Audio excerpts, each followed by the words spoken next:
An hour before dawn, Joachim Ward stood outside Lady Zaradnik's tent. The metal plates of his armor glinted in the firelight as he reached into a belt pouch to check his watch. 5:30. Baroness Zaradnik appeared like clockwork, stepping out onto the veranda of her tent. Though it wasn't required of her, she adhered to the army's schedule, going to bed and waking up with her men. No, given everything he had seen of her, she probably went to bed later than her men and woke ahead of them as well. The young noblewoman somehow maintained her dazzling appearance without the assistance of maids in the cramped and isolated wilderness outpost. She did have a small arsenal of magic items that even a high noble might envy, so Joachim decided that she was similarly armed with whatever mysterious tools women required for grooming in her magical containers. "Good morning, Priest Ward." "Good morning, Baroness Zaradnik." Lady Zaradnik briefly scanned the alley of tents leading to the center of the outpost. All of the men were already out and about, making their preparations for the day. Many of them seemed to be awaiting her appearance as if their morning wouldn't be complete without catching a glimpse of her. The general said something about the army's schedule being especially rigorous, the Baroness said in casual tones, but this shouldn't be too far removed from any rural village, should it? "No, my lady." One thing about General Ray was that he always tried to place himself above others. Not only that, but the men who served him also had to be greater than those who might be compared to them. They rode further, fought harder, slept less, or more, depending on who he was trying to appeal to, ate better, and the list went on. It wasn't all empty posturing, as he did expect his men to be what he said they were and drove them to meet his expectations, but he tended to talk himself up and talk others down when he had no cause for civility. It was certainly an approach that marked him as a civilian noble. Anything and everything was used to create a superior position for negotiations and political maneuvering. Joachim understood that not all civilian nobles were like that, and some didn't need to go out of the way to make themselves appear greater than others, but such individuals were relatively rare. Joachim's father, who had attended the Imperial Magic Academy and the Imperial Military Academy at the same time as General Ray, had a different explanation for his behavior. It was one that Joachim was inclined to believe, that Ray was a competitive man with an inferiority complex. Born to a minor martial house in the Wyvernmark, General Ray had inherited a modest barony, and his ambitions always exceeded his modest means. His attempts at maneuvering as a youth in the academy always fell short. He was always lacking in status, wealth and influence for whatever he was trying to do. As a result, he sought to leverage the power and resources of others to supplement his own. The man was something of a contradiction. He was a noble who had turned his back on his family's traditions and had become a creature of cunning instead of a man of valor, yet had still joined the Imperial Army. To him, however, it was not a vocation of honored service, but a path to power. General Ray's ambitions were selfish ones, and everything he did could be counted upon to be self-serving in some way. He clothed his naked ambition in all manner of pretense, technicality and a thin veil of plausibility. Joachim's grandfather had another word for him: bastard. While being a bastard was rationally not the bastard's fault, Ray was a bastard in spirit, a man who had willingly chosen to forsake his family's roots. "Good morning." "Good morning, milady." Lady Zaradnik made her way through the lane between the tents, greeting the men of her bodyguard with a pleasant smile and warm words. Joachim glanced nervously at each as he followed in her wake. Many of the men did not bother hiding their lustful regard for the young noblewoman, or perhaps they weren't aware that they were wearing their feelings for her out in the open. She was a liaison officer but never showed any interest in liaisons with the men. Given how strong she appeared to be, Joachim had few worries about whether she could fend off their advances, and the men should also have been aware of the fact. Actions often came absent to thoughts, however, and even good men could succumb to base instinct. As time went on and the battalion's isolation from civilization extended, he worried that their conduct would invite reprisals that resulted in Joachim's rapidly depleting mana pool. They arrived at General Ray's pavilion, where the battalion's gathered intelligence and routes were being reviewed for the second half of their local sweep. The general nodded in greeting at Lady Zaradnik's approach. "Good morning, General Ray." "Good morning, Baroness Zaradnik." With a gesture of his hand, General Ray called for breakfast to be brought to the table. Many of the Baroness' questions had been answered the previous day, so their discussion mostly consisted of the battalion's immediate operational plans. Near the end, Lady Zaradnik made an odd request. "Do you have any weapon masters in your battalion, Your Excellency?" We have men overseeing drills and exercises in the camp, my lady. That was probably the most he could claim with her being present to verify his words. Due to the nature of the general's purposeful selection for his battalion and the generally young age of the soldiery in the 6th Legion, certain types of soldiers were in short supply. 3rd Deer casters immediately came to mind, but there were many professional fields that required time to master. The engineering corps was filled with inexperienced people, which occasionally manifested some interesting results. Several careless errors by the logistics staff early on had led to the men needing to trade meat for grain and potatoes with nearby villages. Weapon masters were even rarer than war wizards. "May I know why you're asking?" Ray asked. His mask is slipping. With a weakness identified and exposed, the general turned evasive. Truth had an amusing way of shattering pretense. The Baroness, however, did not seem to care either way. "Because performing drills in the camp is a part of what the men should be doing," she said. "I can't have them stand around all day doing nothing, can I?"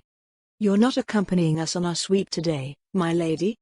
"That hardly seems reasonable," the Baroness replied. "You're rotating your companies because of the strenuous pace you've set.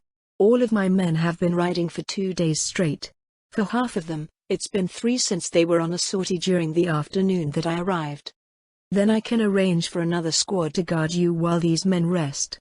I'd like to keep disruptions to your operations at a minimum, Your Excellency," Lady Zaradnik said. "Besides, you don't plan on having me ride out every single day, do you?" An awkward silence fell over the table. Several officers who had come to see the general, or perhaps use their business as an excuse to linger around Lady Zaradnik, stared at him. Joachim's lip twitched. Considering that she had been riding all over the place with the 5th Legion while setting up the Death Series servitors, he highly doubted that the Baroness could get tired just from 2 days of following General Ray around. General Ray, however, had somehow convinced himself that she was a delicate flower sent for appearance's sake. Based on how they behaved around her, most of the men in the battalion were lent to similar assumptions. Because of the way they had been trained, their limited experience and the fact that they were being purposely kept apart from those who had the Empire's martial culture hammered into them, all but a few of the soldiers in General Ray's battalion were entirely unaware of the walking calamity that was a female martial noble. It didn't have to be this way, but Joachim and the others who knew all remained silent on the matter out of some strange unspoken agreement. Because it was funny whenever someone's erroneous assumptions abruptly intersected with reality, which was now happening dozens of times a day. No wonder the rest of his family was like this. Whether General Ray, who should have known, eventually removed his self-imposed blinders or remained willfully ignorant until whatever happened to him happened was the foremost question on everyone's minds. "I'll let the officers on duty know, my lady," the general said. "Please enjoy your rest." Lady Zaradnik saw the general and his 3 fresh companies off with a smile. After that, she informed her bodyguard about what they would be doing before returning to her tent. The men seemed glad for the opportunity to rest and a relaxed mood fell over them. "Joachim." He looked up from where he was loosening his armor straps. The bodyguard's other cleric, Redwin, came over from his tent on the opposite side of the campfire. Redwin was about as short as Joachim, a man with fiery hair which Joachim suspected was dyed. His scapula was red and adorned with the blazing iconography of the fire god. He left his heater shield at his tent, but a mace remained in its scabbard at his waist. "What's going on?" he asked. "Why are we on camp duty all of a sudden?" "We've been riding for 2 days," Joachim answered. "Some of us 3. We should be in the camp, yes?" "I guess," Redwin replied. "It's unexpected, is all." "Unexpected, Redwin, you transferred from Ingelfort, right?" "Yeah." "How long did you serve there?" "A year or so." "Why do you ask?" "Did you serve with any women?" "One's in the army, not the temples." The cleric of the fire god gave him a strange look. Admittedly, it was a strange thing to ask with no context. "The closest to it would be the 3 in the air wing," he said. "All mages. I've only spoken with them in passing, though." "I hope you're ready to burn through a lot of mana then," Joachim told him. "I get that we'll be doing drills, but, you saying the men will be going at it extra hard with her around?"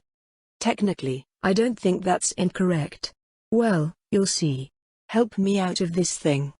Redwin went around to get at the hard-to-reach straps of Joachim's armor harness. He slipped into his priestly vestments before heading over to assist the other cleric with his. You were with her while she went around the 5th Legion, right Joachim? That's right. What happened? Joachim furrowed his brow. What do you mean by what happened? She was bringing undead to them, yeah? I don't know how you could have stomached watching all that. If the high priests can't officially object, Joachim said. I don't see how you think I could have done anything. The Empire has always been like that, we serve our faithful where we can. Out of the nations with human populations in the north, the Baharuth Empire was the only one that openly saw the temples of the Four as competition and actively worked to limit its influence over the citizens. Though Riastais was also a secular state, the temples there were mostly left alone. Roble had a lineage of king priests and worked closely with its priesthood. In the city-state alliance, their faith was one of many religions and didn't merit any special consideration by local governments. I wonder how the temples do in the Sorceress Kingdom, Redwyn said. Did you hear anything about it from her? People from Riastais worship our gods, last I heard. I haven't asked, actually, Joachim replied. I wasn't sure if it was a good idea. Why not? Don't you want to know what happened to those poor people? We're all praying for their safety. Well, our prayers have probably been answered. She at least makes it sound like people go on as normal there. The reason I didn't ask about the faithful there was because she's not one of them. Lady Zaradnik is an adherent of Sursana. Redwyn stopped and stared at him, his wool tunic hanging open around his shoulders. As in that god of death? From the theocracy? Yup. A death worshipper. No wonder. Joachim frowned at the other cleric's words. While being an adherent meant that one identified with the aspects of a specific god enough to call themselves a follower, it didn't mean that they exclusively worshipped that one god. In a polytheistic religion, one recognized all of the gods in a pantheon where they applied in daily life. As a cleric of a polytheistic religion, Redwyn should have known better. Then again, the rocky history between their two faiths often had one focus on the differences between them.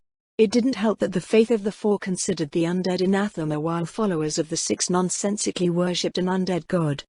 Shortly after they finished preparing themselves, Lady Zaradnik reappeared. Much to Joachim's relief, she didn't look like she intended to participate in the men's exercises, unless her weapon was a book.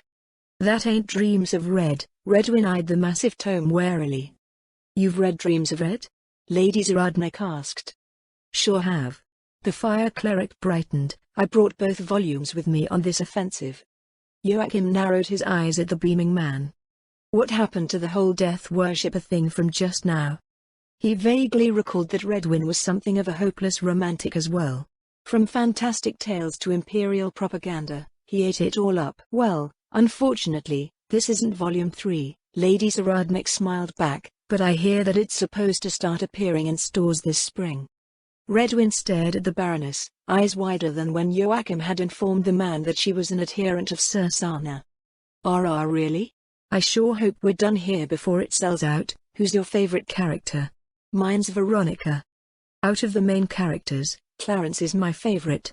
I also like Grand Duchess Charsha. Veronica is promising, but she still needs work. The Grand Duchess uncommonly appeared in the story, but Joachim supposed that the choice made sense for someone like Lady Zaradnik. Clarence, however, did not. As a civilian noble, he was nothing like the Baroness. But that's what's so great about Veronica, yeah? Redwyn gushed. She's a real underdog that gradually makes her way up through all sorts of challenges. Veronica was popular amongst the common folk precisely because of that. She was a disadvantaged girl who still possessed a sense of destiny and doggedly followed it. Most of the Imperial army was a fan of Ludwig, though. Were they going to be caught here all morning talking about Dreams of Red? It wouldn't have been the first time. Oh, I agree, the Baroness replied, but her tendency to believe that everyone is fated to one thing or another is a crippling limitation, especially when she tries to read and interact with those around her. People can be far greater than themselves if they wisely utilize the means available to them and learn to rely on others. Speaking of which, our squad is due for the exercise field. I'd like to see what the men are capable of before the morning is done. The outpost's exercise field was positioned in the clearing along the south side of its palisade. This supposedly meant that the men going through their drills were that many more eyes in a sort of sentry duty, their activities a deterrent to any approaches from the untamed wilderness. Accompanied by her bodyguard, Lady Zaradnik found a yawning captain standing near the eastern side of the field just outside of the outpost's wooden gate. Upon noticing her approach, he straightened and combed his blonde hair back with the fingers of his right hand. Lady Zaradnik, he offered a salute. Captain Kyle Hawk of the 11th Company, 3rd Division. Well, I guess it's the 3rd Company of Ray's Raiders for now. Ray's Raiders? We're all sorts of unofficial, the captain said, but we at least wanted something to call ourselves. Raiden's what we've been doing all this time, so can't say it doesn't fit. Joachim let out a silent sigh at the unofficial name. Being the ones that defended against raiders all the time, Imperial Knights wouldn't usually refer to themselves as such. I see. Lady Zaradnik said. Weren't you out with your company on yesterday's sweep, Captain Hawk? Yes, my lady, the captain nodded. The general whistled me up, so here I am. I'm sorry to be a bother, Lady Zaradnik said. You should be getting your rest. Captain Hawk leaned forward at her apology, hands raised in front of him in an apologetic gesture of his own. It's all right, my lady, he hurriedly said. I'll just crawl into my tent later. A nap after lunch is nice once in a while, too. Several of the men lined up behind Lady Zaradnik sent the captain knowing leers, which he did his best to ignore. Joachim hoped that the Baroness wouldn't turn around right then. Fortunately, she instead turned her attention to the field. Joachim squinted against the sunlight peeking out from between the peaks, trying to figure out what she was looking at. He wasn't sure of it, but light conditions didn't seem to affect the Baroness. There were magic items that compensated for the absence or abundance of light, and clear vision was especially important to a ranger, so, with as many magic items as she carried around, he figured she had something along those lines equipped. Her clothing and accessories appeared to all be masterwork items, and it could have been any one of them. Is there a faucet of spring water here, Captain Hawk? She asked. The men usually go into the camp if they need a drink, my lady. Then, Lady Zaradnik made her way over to a row of large boulders lined up along the southeastern wall. The men stared as she somehow pulled a pick and a shovel out of one of the pouches at her hip. Let's make a pit and get a fire going, she said, then indicated a group of her men. You four, get some wood from inside. More items came out of her magic bags. A small folding table, stools, a pouch of infinite water and a row of cups. She had the table placed behind the row of boulders facing the field. The various items were laid over the desk, then a stack of blank paper was weighed down by one of her food containers. Lady Zaradnik placed her hand on the tome she had brought with her. Are you familiar with this, Captain? That's one of our manuals? Captain Hawk replied, if so, yes. Our sergeants drill their squads with instructions from out of that monster. The captains don't? Well, yeah, they can, the captain said. All of the captains were sergeants once, even the nobles from the academy. But most of the stuff in there is beyond almost everyone in the Legion. I know it sounds strange for a fighting man, but what's in there only makes sense to those who are maybe a bit too crazy about fighting and vets with a lot of years in the army. Even then, it only makes some sense. To say that the manual made sense or not didn't do what was going on in the thing any justice. Joachim had read through the manual for useful information about shield and warhammer techniques, but he couldn't understand most of what was contained within its pages. Each school of combat, which not only involved weapons but movement, horsemanship and fighting as anything from squad-sized groups to the ranks of a full army, had a rudimentary layman section containing drills described and illustrated in step-by-step details. These layman sections could be understood by anyone, and they were referred to by the sergeants to drill their men. Even the slightly more advanced sections, however, had Joachim going from understanding what was going on to not understanding at all. Reading was simply not enough to make it work, and he was certain that what was written just as plainly as the basic parts of the manual. Those sections involved taking what was drilled into the men and transforming those drills into martial arts. It was an absolute threshold, there wasn't anything gradual about it. Soldiers went from wielding their weapons normally to wielding them with supernatural force, and one either could or couldn't. Most soldiers who achieved the use of martial arts couldn't even explain what they were doing. They could only attempt to describe it in feelings with the accompanying sound effects. The only people who seemed to be able to make any sense out of it were weapon masters, and they all spoke like they were in their own little world when discussing martial arts between themselves. For Joachim and anyone who wasn't a warrior, martial arts were utterly incomprehensible. a thing where warriors swung their weapons so much that they just spontaneously gained the ability to swing them harder. He supposed they were called a warrior's magic for good reason. Martial arts was just as esoteric to Joachim as the arcane formulas of wizards. So you just drill the men until it sticks? Lady Zaradnik asked. Pretty much, the captain answered with a nod. Formations, maneuvers, martial arts, we got something for everything, you just have to follow the pictures. The way Captain Hawk put it made the discipline of the Imperial Army sound like it stemmed from something stupid. It was said that practice made perfect. Why couldn't he just say that?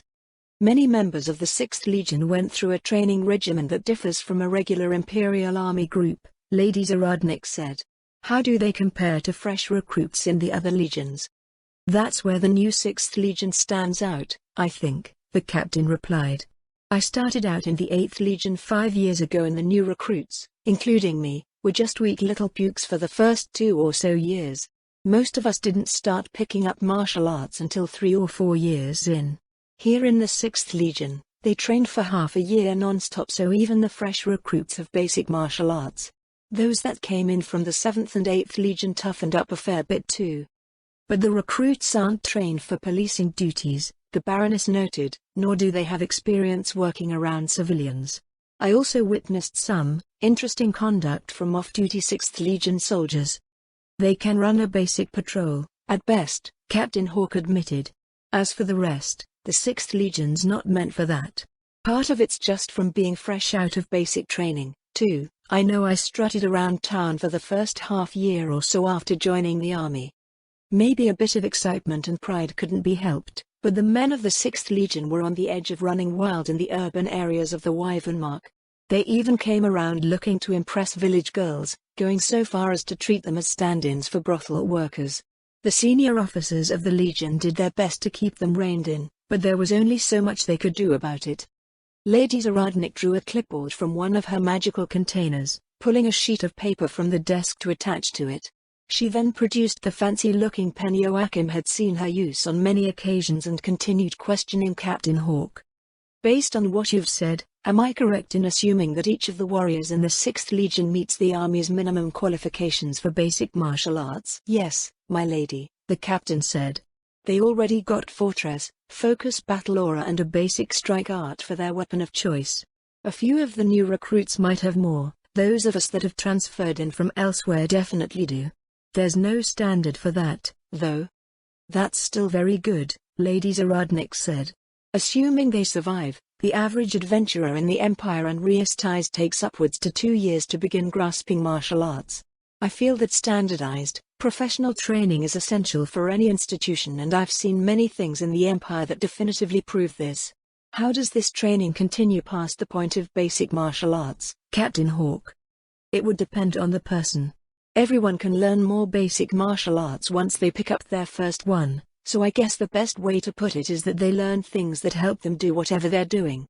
Heavy infantry learn martial arts that keep enemies stuck to them and help them survive it. The cavalry usually learn ones for mounted combat and rangers learn, range of things.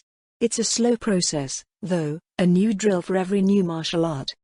As Captain Hawk spoke, Lady Zaradnik's pen flowed over the paper on her clipboard. She appeared to be writing far more than he was saying, however. After several moments, she seemed satisfied with her work, reaching out for a new piece of paper before continuing. Is there a rule of thumb for the number of martial arts an Imperial Knight learns over their career? Used to be that it'd be roughly around the number of years of service, the captain replied. Even if they're using basic martial arts, veterans become pretty versatile since they eventually end up with skills and martial arts to use for whatever situation they find themselves in. With the 6th Legion, though, that number might go up. We've been training like crazy and, by the looks of it, we'll be fighting a lot and learning more compared to the other army groups. If considered from that angle, Lady Zaradnik said, that sounds plausible. What about advanced martial arts? You mean like Dragon Fang Thrust? It's a gamble, I guess. The Baroness looked up from her notes with a furrow on her brow. A gamble? Yeah, Captain Hawk replied. I don't know how much of that manual you've looked through, but there's drills for the fancy stuff in there too. Knights that wanna sink their time in it'll try, but there's no guarantee that they'll succeed. Lady Zaradnik's pen resumed its scratching. Who usually succeeds in grasping advanced martial arts? Most of the martial nobles do, eventually. Then there are those really talented guys that make everything seem easy. Aside from that, learning Dragon Fang thrust is rare. Lady Zaradnik looked back up from her clipboard again after he finished speaking. The captain shifted slightly under her gaze as she seemed to examine him intently, tapping her pen lightly against her cheek. Are you able to use two martial arts at once, Captain? Say, a strike art while holding a boost art? I can. Figured it out shortly before I made captain. What weapon do you favor? Just a spear, milady. Have you tried learning anything fancy? No, the captain shook his head. Maybe one day, but I have a lot of simpler things on my list to learn. Well, if you'd like to learn an advanced strike art, the one that you're the closest to learning is twin thrust. How do you figure? I've assisted with training warriors back in the Sorceress Kingdom, the Baroness said. Determining one's capacity for martial arts is straightforward. The difference tends to lie in methods of training and what it means for how far one is from grasping any given martial art. Now, shall we get our exercises underway? The men spaced themselves out on the field and Captain Hawk went up and down the two rows as they started to practice. Lady Zaradnik stopped at each soldier, having them demonstrate their ability to perform the martial arts that the 6th Legion's basic training required of them. While one might be able to get away with not knowing martial arts for a few years in the army's traditional role of domestic security, not knowing in the expeditionary army was not an option. With nothing but a heavy branch used as an improvised club, the average ogre or troll could break bones through plate armor, which meant they could also shatter arms through shields. Successful parries still resulted in damage and deflecting powerful attacks required exceptional skill and luck. Dodging was easier said than done and one couldn't dodge when fighting in formation. Thus, Fortress was required to campaign in a wilderness filled with monstrously strong enemies. To neutralize their opponents, humans warriors required the extra power of basic strike arts. Trying to outlast their generally stronger enemies extended the risk of sustaining casualties and many races were far tougher than they were. Magic weapons were expensive and the Empire could not afford to equip thousands of men with them, so focused battle aura was necessary to fight enemies that required magical weapons to harm. Without these three martial arts, a warrior of the 6th Legion could not be relied upon to fight effectively. How come we're the only ones out here? Joachim's attention shifted from the men of the bodyguard to Lady Zaradnik. I think most feel that it's more satisfying to sleep in than to turn in early, my lady, he said. Recuperating squads usually practice in the afternoons. Oh, Lady Zaradnik said. I wasn't aware of that. With the 2nd Legion, I worked with the squads on duty and, during the Battle of the Blister, the company I was attached to only rested for as long as it took for them to be ready to sortie again. I should have considered how scheduling would work in an extended campaign like this one. Well, they were expecting to ride out with General Ray again, so they were all ready to go anyway. Once Lady Zaradnik completed her basic assessment, they moved on to sparring, which was the part where Joachim suspected that he and Redwin would lose most of their mana. Regular officers were content to see the men through their drills, but martial nobles pushed their subordinates the hardest. If the clerics had mana, that meant more opportunities for the men to beat each other silly for their own good. The 2 heavy infantry in the squad took the brunt of the punishment, though it may have been because the Baroness appeared to be paying special attention to them. I'm not sure if it's the same as what I've seen employed, but is that taunt you two are using effective on any target? Frank, the heavy infantryman being questioned, shared a glance with Igval, the other heavy infantryman in the squad, before answering. That's, I think so, milady. What is the strongest opponent you've used it on? An ogre during the time we were poking around on the border, Frank replied. The instructors in the training camp told us to learn it after the basic 3, saying it'd be handy out here. They sure weren't wrong, Igval added. I didn't like that they were still trying to tell us what to do after we just worked our asses off doing what they told us to do, but now I can't think of anything more useful I might have learned. We use it dozens of times a day, well, at least when we get into fights. Lady Zaradnik stepped out in front of Frank, whose uncertain gaze wavered as she faced him. If you had to draw the attention of an opponent too powerful to defend against, what options do you have at your personal disposal? Aside from taking a stab at him, not much, my lady. The Baroness, who seemed to have been looking for a demonstration, frowned in disappointment. "Did your drill instructors make any recommendations?" she asked. "Was all most of us could do to learn the basics," Frank answered. "We deployed right after that." "I see," the Baroness nodded. "In that case, I recommend that you start working on alternatives to vocally delivered taunts. You will inevitably encounter adversaries that you absolutely do not want taking a swing at you, but it is still your job to keep them from attacking your squad mates. You may also encounter opponents who are resistant to your taunt attempts or entirely immune. Some variant of called shot or a binding technique where the condition for success is not overcoming resistance but landing a strike is ideal. Your manual contains the drills required to grasp many of these martial arts." The two heavy infantry and Captain Hawk nodded in response to Lady Zaradnik's words. She turned her attention to the rest of the squad. "It's unfortunate that you don't have these martial arts yet, but I'd still like to have you conduct a certain exercise. I haven't seen it conducted anywhere in the Empire so far, so it's probably one that you're unfamiliar with." "What exercise is that, milady?" Captain Hawk asked. "A game." Lady Zaradnik smiled in a way that made Joachim frown. "One that I played as a little girl. We'll be adding some adult flavor to make it more interesting." "Is this really a game that kids play somewhere?" It was unlike the ones that Joachim was familiar with.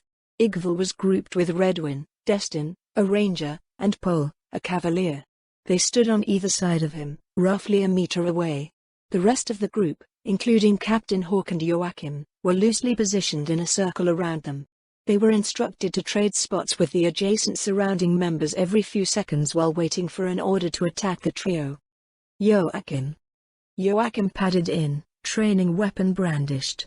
Destin noticed him first, calling out in warning. Pol turned just in time to intercept Joachim's attack with his face. A metallic clank sounded in the crisp morning air and Pol stumbled back with a hand on his helmet. "Sorry," Joachim winced. Redwin came to kneel beside Pol, checking for injuries. "A goblin won't apologize to someone killing their friends and family, Joachim." He looked over to Lady Zaradnik. "I'm not a goblin, my lady." "I think you make a great goblin," the Baroness smiled. "Pol didn't even notice you coming." Another goblin dashed forward with a practice longsword, smacking Redwin over a shoulder. The cleric staggered forward onto his hands and knees with a pained grunt. Pol, who was still being tended to, stared up at his attacker in disbelief. "You just lost your healer," Lady Zaradnik noted. "Make it a habit to cover your clerics. Everyone will notice them when they stop and tend to the wounded. They're valuable targets and can be ambushed at any time." The exercise continued, but the majority of the attackers got through even when the defenders had become used to the exercise. Against those using weapons with greater reach, it was next to impossible to react in time. The defenders would make half a turn before another victim was knocked down with violent force. Redwin knelt to heal another drubbed teammate, a frown crossing his face. "Do we have to hit people so hard in an exercise, milady?" "Yes. And this was a game you played when you were a girl." Lady Zaradnik smiled a nostalgic smile, dark eyes glittering as she replied. "Admittedly, it wasn't as intense, but that's what childhood is like, yes? The games that we play, the songs that we sing, the tales that our parents and elders share with us, they're all lessons and exercises, physical and mental, that prepare us for life as adults. You can tell where someone is from and what they are by the habits that have been instilled in them from childhood. Joachim, don't scions of imperial houses take up hunting on horseback from a young age?" "We do, my lady," Joachim replied. "There is a reason why nobles of cavalry traditions have that pastime," Lady Zaradnik told him. "It trains you in much of what was once required of martial nobles of the Empire: riding skills, coordination with other riders, situational awareness, identifying and pursuing targets. This game is much the same, and, by all appearances, it is not similar to any of the games that the members of this squad have played before. I will spare you the rituals that accompany it since I don't want to find out who amongst you is a terrible singer, but, as adults, this childhood game becomes a drill." "Does this drill have to be so rough? Who are the goblins attacking most often?" Redwin dusted off his knees as he rose to respond. "Me, I'm pretty sure." "Why is that?" The fire cleric fell silent as he considered her question. The Baroness looked around at the attackers. "He's the healer," one said. He can't defend himself as well as the others. No armor. He owes me money. Lady Zaradnik frowned at the last. Aside from that last one, she said, they're all valid reasons. Many elements go into profiling one's targets and determining who to strike first. Destin will notice attackers before they make it to him, so our goblins have been going after those with lower awareness and thus delayed reactions. But just tapping people won't do anything in a real fight. Our goblins have been avoiding Igval because even if he doesn't notice you coming, he's the hardest one to hurt. Collars in a helm and cuirass, so fatal wounds are harder to inflict. But Redwin is nice and vulnerable. He can't detect most incoming attacks in time. Even if he manages to turn in time, he has the poorest defensive capability in the group. Add the fact that he's a healer and he becomes an irresistible target. This is what anyone that you are fighting will think if they notice him, and they will, eventually. Us clerics are usually in plate with a shield, Redwin said. That's true, Lady Zaradnik replied, but a healer is still a priority target, as a mage is who would be as tired as you currently are. Armor might prevent injury and buy an opportunity to respond if the average opponent gets through to your cleric, but their spellcasting will still be interrupted. If something powerful reaches them, they're still going to be injured through their armor. Now, let's add some more defenders. Lady Zaradnik added Joachim and 3 cavaliers, Johann, Winson, and Varin. The Baroness nodded and they resumed the exercise. With more members, the defenders were able to form around their clerics and cover all angles of attack. They fared much better, at least until the ogre-Captain Hawk attacked. Even if they were warned of his approach, they were flattened. The only instances where they succeeded against him were when his target noticed in time and could prepare fortress against the incoming strike. Lady Zaradnik turned her attention to Destin. After grasping the basic 3 martial arts in your training, she asked, what did your officers instruct you to get next? Sounding shot, Destin replied. And after that? Things to help us with scouting. Movement, especially. Lady Zaradnik nodded silently, twisting her lip before sighing. So the Imperial Army treats rangers as reconnaissance elements and ranged support. I thought it might be the case when I was watching the 2nd Legion, but it seems that the 6th Legion thinks the same way despite their new mandate. Is there a problem with using rangers for scouting, milady? Captain Hawk asked. No, rangers are ideal for outdoor reconnaissance, Lady Zaradnik answered. From what I've seen, the Imperial Army has developed their military doctrines around certain forms of cavalry combat. The majority of the Imperial Army is cavalry and their infantry serves to support it. Even when fighting on foot, cavalry tactics and formations are more often than not employed. This drill accustoms infantry squads to ambush scenarios that they may encounter on frontier patrols. As you can see, the ambushers will pick you apart. The same thing was happening to the 2nd Legion in the blister.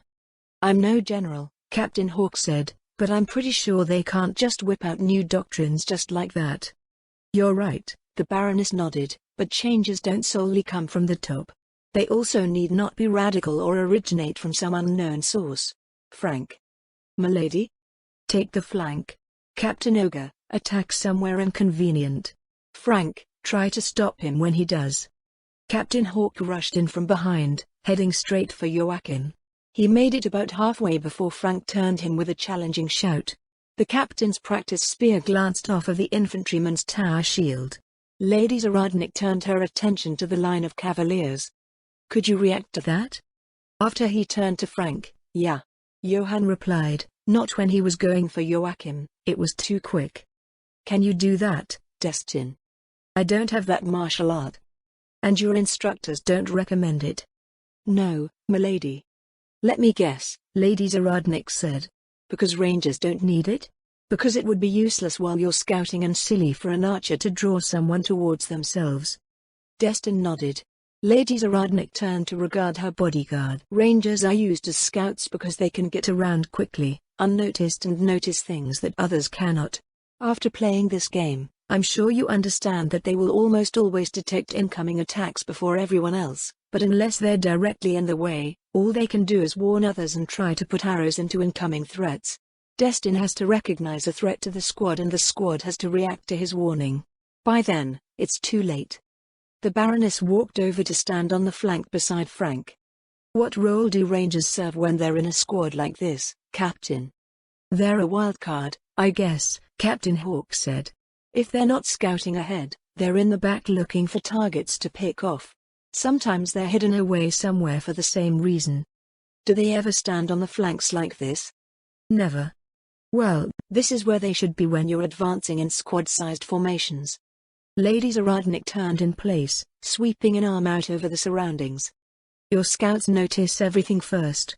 This position gives a clear field of view in all directions except for where friendly forces are. Patrol formations in the Imperial Army have 2 scouts, and you can put 1 on each end to maximize your coverage. As you've seen, your line can deal with frontal threats easily.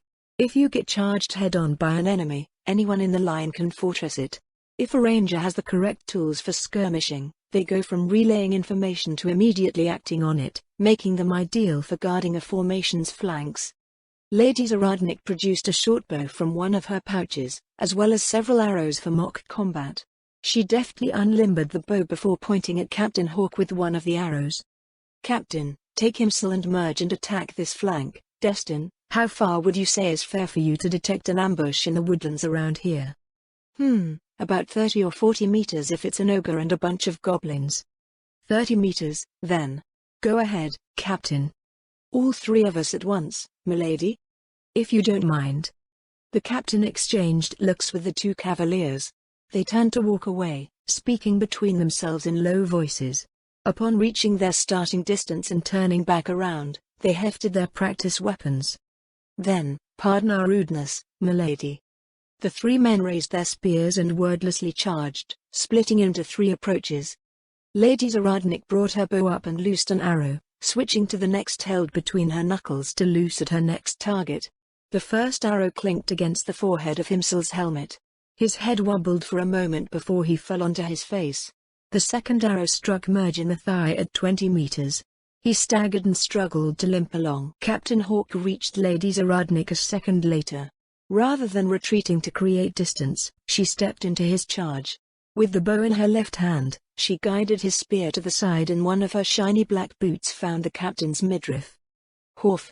The captain didn't stop from the Baroness kick, he flew in the opposite direction. That flight was interrupted by Merge, who was still limping towards them. The 2 men tumbled apart after their collision and groans rose from where they finally rolled to a stop. Silence filled the aftermath. Joachim struggled to understand how a 3-on-1 resulted in abject failure for the side with 3.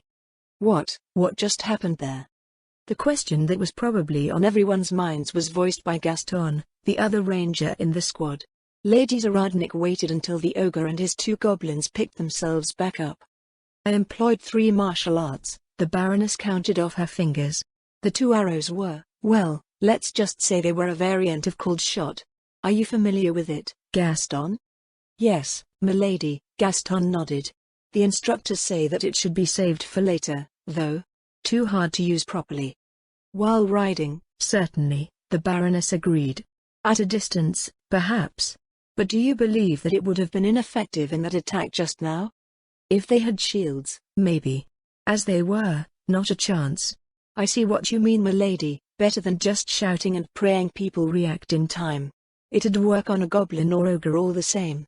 What about the rest? I used Fortress to stop Captain Hawk's spear and guided it away. The kick was a martial art for skirmishing that I didn't see anywhere in the Imperial Manual. It doesn't do any extra damage but it knocks people back. That was a little more than knocking me back, Captain Hawk grumbled. Lady Zaradnik smiled slightly, unstringing her bow and putting it away. It depends on who is doing the kicking and who is getting kicked, but it's still a basic martial art. Someone told me that my great-grandfather used it as well. I believe it was originally developed to forcefully disengage a target, but even ogres can be turned into projectiles in the right situation. Passed down through your family, does that mean it's a school of combat? It should be at least 2 distinct schools, one from each side of my family. There's a ranger school and I suppose you can call the other a soldier school. They come together nicely, though. I think it might have been part of the reason why my parents were matched. Did Riestais do things like that? As far as Joachim knew, their nobles followed empty notions of blue-blooded pedigree. Considering what he knew of her, It was probably the Temple of the Six that had brought Lady Zaradnik's parents together. My point with this demonstration is that rangers are not simply scouts and archers, we are skirmishers. We have an advantage in ranged combat but are also comfortable in melee. Our repertoire of martial arts should offer us the flexibility to go between both. We do not possess the best direct defense, nor do we have the best offense in melee, but we tend to always possess the initiative, acting and reacting first. With the right skills, abilities, and martial arts, we are in the best position to buy time for the actions of others, creating opportunities for others to exploit. All of the martial arts I used were basic ones, which means that you can eventually learn them as well. Taunts, misdirection, traps, stealth, debilitating and redirecting attacks, high mobility and high endurance, these are all things that you should be leveraging to your advantage. They are also essential when performing reconnaissance in hostile areas and can make your scouting parties a force to be reckoned with on their own. Destin and Gaston nodded at Lady Zaradnik's words. It was obviously not a role they could adopt right away, but rangers who could think and fight in the way that the Baroness described were of unquestionable value. You said you inherited a soldier side too, yeah? Johann spoke up, can you show us something from that? Using a melee weapon. It's fundamentally different from the Empire's schools of combat, so it would be difficult for you to adopt my techniques, but I suppose I can show you something. She walked over to a row of training dummies lined up along the edge of the field. After examining one of the armor-clad targets for a moment, she turned to hold up her right hand towards Johann. Spear. Johann tossed his practice spear over to the Baroness. She snatched it out of the air and pivoted straight into an attack. The spear drove forward, splitting into 3 images of itself that simultaneously struck the center of the target's breastplate. A loud bang punctuated the air as the training dummy was ripped off of its mountings and sent hurtling into the brush. The men's mouths fell open. Was that a dragon fang thrust? No, it was nothing like it, but why does it seem familiar? Redwin ran forward to stand in front of the Baroness. His olive eyes went excitedly to her borrowed practice spear. You said you were a Clarence fan. Huh? Had he gone crazy? Why was he dragging in a character from a story? She's a Clarence fan? Captain Hawk frowned, but wasn't that? By the gods, it was. Varin's excited voice joined the clamor. Why are you bringing the gods into this? That's Blossoming Iris, isn't it? Winston said, Ludwig's signature attack. Sounds of recognition and agreement rose from the men. It matches the description exactly. I saw some street performers do it for that one battle, but it kinda sucked. This is the real deal. It was. It definitely was. But why would a Clarence fan imitate one of Ludwig's martial arts? More to the point, how could one become so obsessed with a character from a book that they developed a martial art to imitate them? Since the second volume of Dreams of Red was released less than half a year ago, the young noblewoman had to have been a weapon master to develop it so quickly. Fanatics were terrifying, in various ways. Lady Zaradnik hid the practice spear behind her back. It's surely a coincidence, yes? She smiled innocently, besides, I learned it long before it was. Ahem, anyway, let's continue with our exercises, shall we?